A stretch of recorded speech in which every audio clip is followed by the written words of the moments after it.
I'm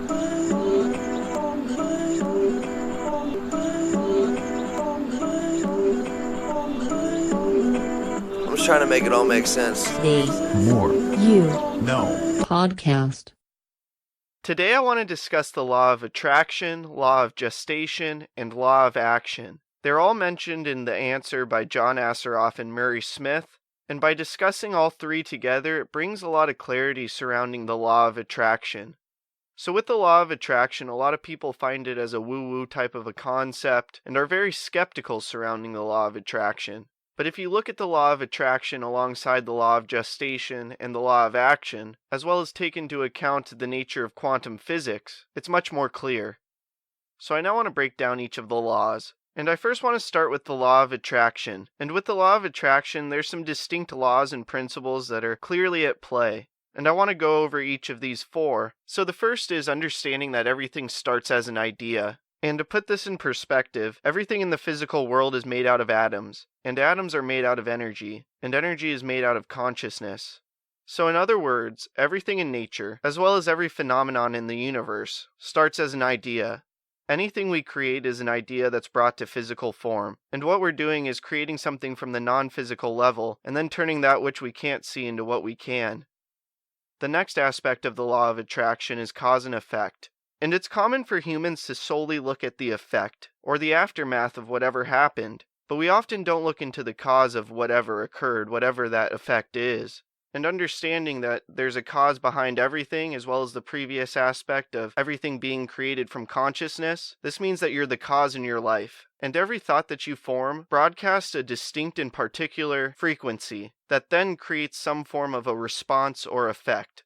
And what I'm trying to say here is, tying into the law of attraction, every thought you have has a cause and effect relationship to it, just as anything you do in the physical world has a cause and effect relationship to it. If you put your hand on a hot stove, you burn it. If you think about something in a negative way, you're going to get a negative effect from that. The next aspect of the law of attraction is resonance, and it's simply the transfer of vibration from one medium to another. And what this principle says is that energy in a specific pattern or frequency will resonate with every other form of energy in a similar pattern. And so the law of attraction is simply the action of resonance combined with cause and effect. Thoughts create events and circumstances that have some shape or form, and thus resonate with the thoughts.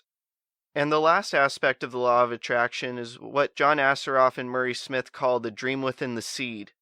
And this is putting the law of attraction into perspective with a growing tree. So think about a giant oak tree that's lived 100 years. It's very strong and sturdy and full of life. Well, that tree started out as a seed, and with time, that seed grew into a giant tree. The law of attraction surrounds this metaphor in the way that your initial idea or thought is the seed that's then planted into the physical world, and however it's manifested is that tree that it grows into.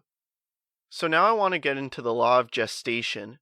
And the law of gestation ties into the law of attraction. And what it means is that for every idea or seed that's created, there's a gestation or incubation period that occurs. And what this means is that for anything to culminate, it takes time. And often it's hard to figure out how long this amount of time is going to be. And so what's important to understand with this is, with any sort of idea that you're trying to bring to life, you can't force it. You need to understand that you just plant the seed and that it takes time, and with time, that tree will be planted, and your idea will come to life. And finally, I want to discuss the law of action. And the law of action ties into this gestation period. And a lot of people who think of the law of attraction and manifesting your own destiny, who are skeptical regarding it, or attempt to put the law of attraction into action and are unsuccessful with it, lose sight of the law of action.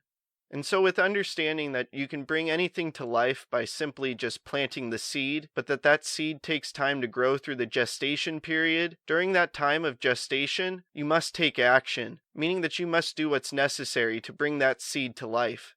So for the law of attraction to fully culminate, you must put the law of action into action, meaning to put in the time and effort necessary throughout the gestation period to bring it to life.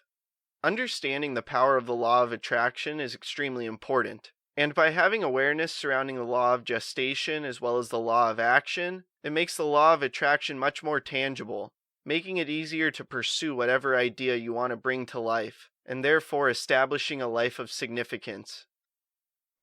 I hope this talk makes a positive impact in your life. Please subscribe to the podcast wherever you are listening or watching it. Check out other episodes, leave a review, and follow us on social media at More You Know Pod. Also, please don't forget about our sweepstakes. Retweet a clip with the hashtag #TheMoreYouKnow and new podcast from our Twitter for a chance to win a signed copy of my upcoming book, The More You Know. Tag 2 friends in the comments on a clip on Instagram for a chance to win a brand new copy of Dean Graziosi's Millionaire Mindset or Ed Milet's Max Out. Like us or share a clip on Facebook for a chance to win a book I have read that highly inspired me, signed by me with an inspirational message. Again, thank you for listening as we propel with podcasting through the more you know. I'm